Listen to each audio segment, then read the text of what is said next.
কিয়ামতের ময়দানে আল্লাহ যদি কোটি কোটি কোটি মানুষের সামনে বলেন, আমার রহমতের মায়ার নবীর হাতে প্রথম কালেমার হাতটাকে লাগাইছো, দাঁড়াও আমি তাকে পুরস্কার দিব। হাসরের ময়দানে একজন পুরুষও দাঁড়াবার ক্ষমতা পাবে না, একজন নারী দাঁড়ায় বলবে, রহমতের নবীর হাতের প্রথম মুসলমান আমি খাদিজা।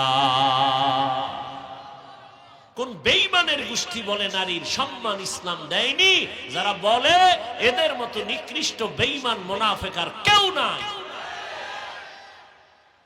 আল্লাহ যদি কিয়ামতের ময়দানে জিজ্ঞাসা করে আমার দিন জিন্দা রাখার জন্য, আমার মদিনাওয়ালার কালেমা পতাকা উড্ডীন করার জন্য কে ময়দানে আগে রক্ত দিয়েছো, দাঁড়াও আমি তাকে আজকে পুরস্কার দিব।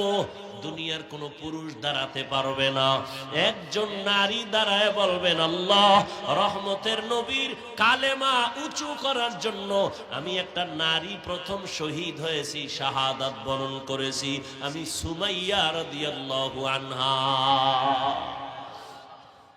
একজন পুরুষও দাঁড়াতে পারবে না। দিন ইসলামের জন্য এক দেশ থেকে অন্য দেশে মানুষ যায়, এটাকে হিজরত বলা হয়। মদিনায় হিজরত করলেন আমার নবী।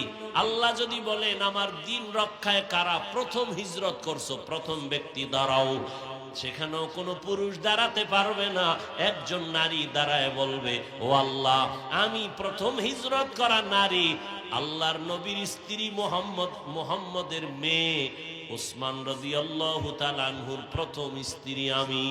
ও পয়গম্বর, আল্লাহ পাক রব্বুল আলামিনকে সুসংবাদ দিয়ে দিবেন, এদেরকে বিনা হিসাবে আল্লাহ জান্নাত দিয়ে দিবেন।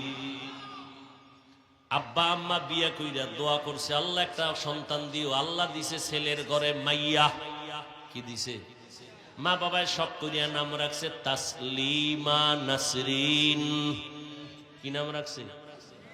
মা বাবায় শখ করিয়া এটারে লেখাপড়া করায় বানাইছে ডাক্তার।